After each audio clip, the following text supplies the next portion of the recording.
Morfología de los cuentos de hadas por Vladimir Prop. ¿Quién fue Vladimir Prop? Nacido en San Petersburgo en 1985. Prop fue un lingüista, antropólogo y profesor reconocido que dedicó gran parte de su vida al análisis de los cuentos de fantasía rusos más populares.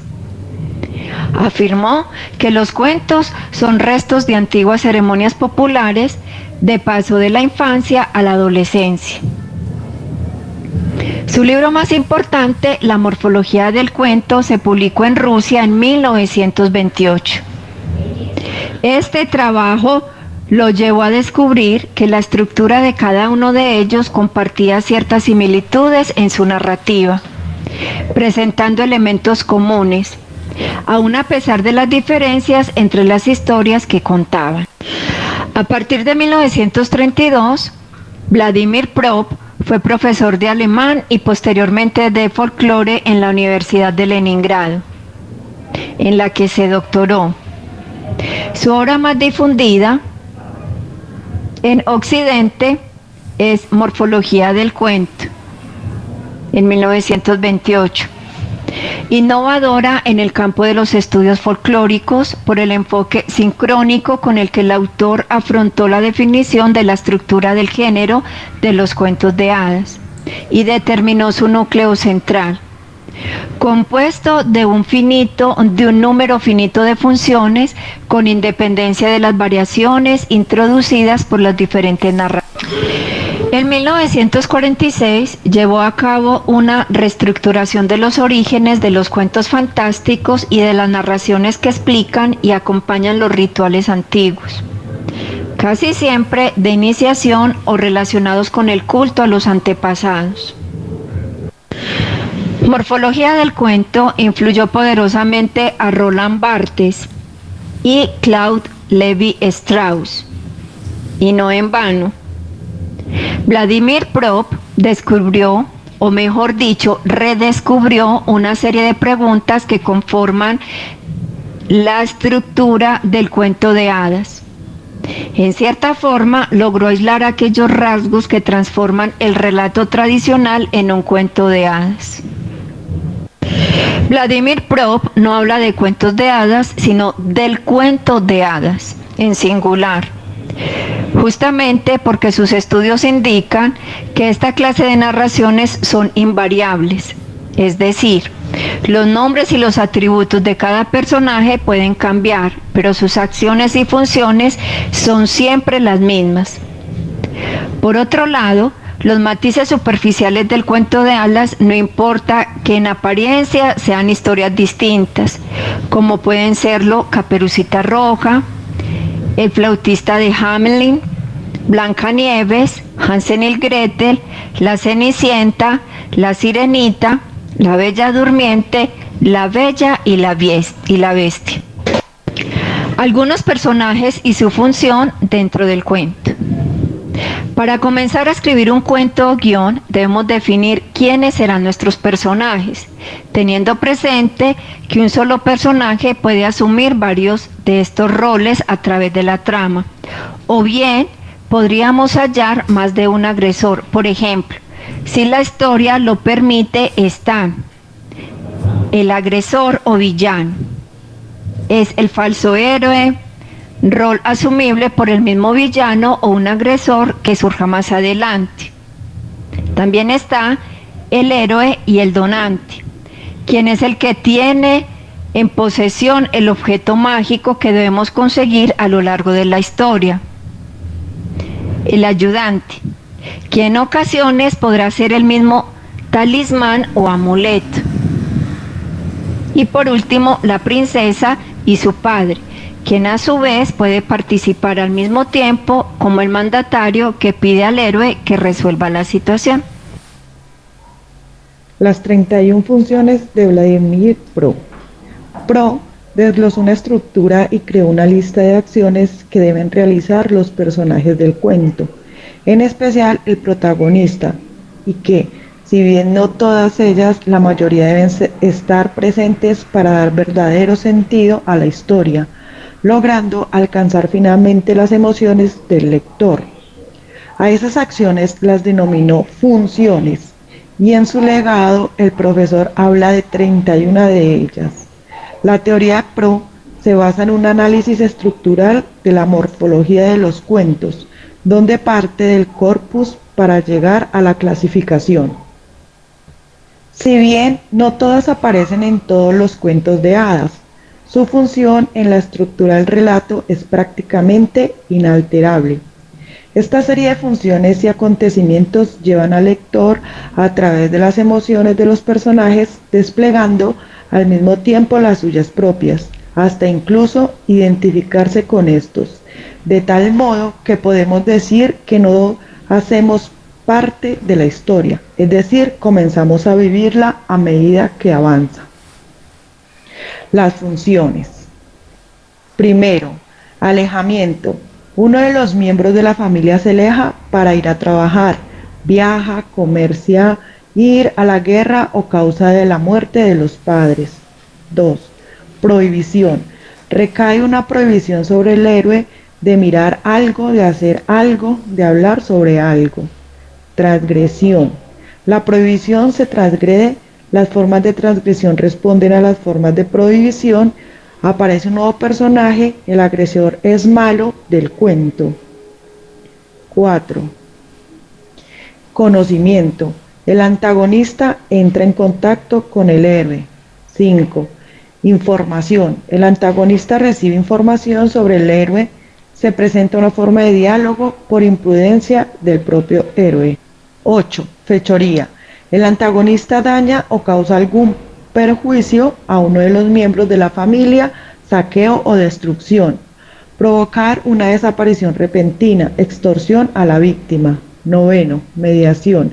La fechoría es hecha pública, se le formula al héroe una petición u orden, se le permite o se le obliga a marchar, embrujar a alguien o algo, efectuar una sustitución, orden de matar a alguien, exigencia de una prueba, aprisionar a alguien, casamiento forzoso, amenaza con actos de canibalismo.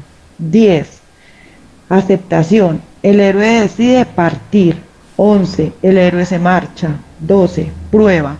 Se somete al héroe a una prueba que le prepara para la recepción de una ayuda mágica. 13. Reacción del héroe. Héroe supera o falla la prueba. 14. Regalo.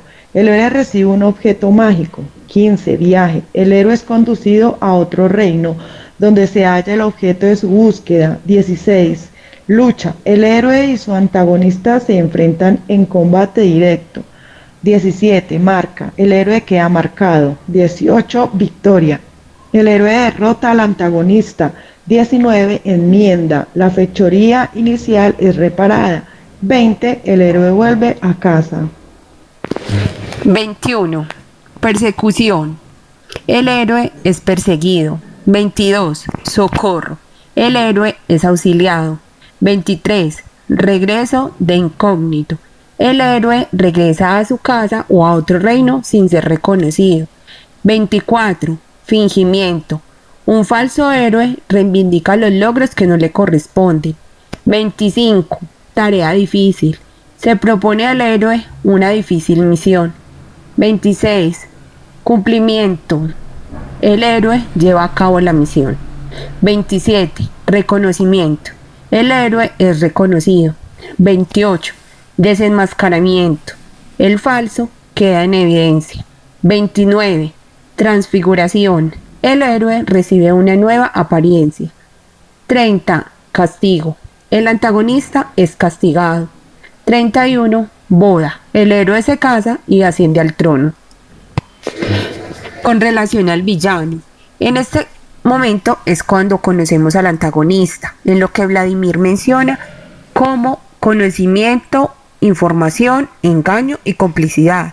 Normalmente encontraremos algún tipo de disfraz o pretendida inocencia con la que el antagonista logra obtener datos importantes sobre el protagonista y con los cuales logrará engañarle o incluso convencerle de prestar su ayuda.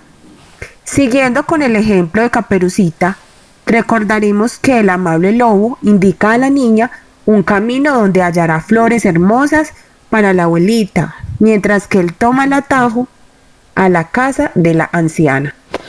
Con relación al héroe, la fechoría, mediación, aceptación y la partida marcarán el comienzo de una aventura épica. Aquí el antagonista ha logrado dañar a algún miembro de la familia o incluso al mismo protagonista, siendo este empujado, bien sea por voluntad o por presión, a realizar un viaje para enmendar las cosas.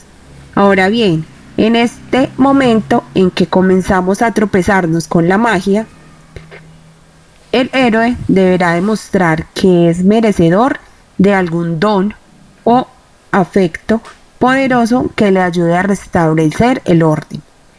Pero para ello tendrá que pasar por la prueba que el donante imponga, y este puede ser amigable o no, haciendo más complejo el trabajo del protagonista. Desde luego, la búsqueda de este objeto, que muchas veces resulta ser algún ayudante en particular, será en otro mundo, más allá del conocido por el protagonista. Estas funciones se conocen como prueba, reacción del héroe, regalo y viaje. La victoria es nuestra, el villano es vencido y el mal causado ha sido reparado. Nuestro héroe está listo para volver a casa, a disfrutar de un merecido descanso. Propp llama a esta parte de la estructura lucha, marca, victoria, enmienda y regreso.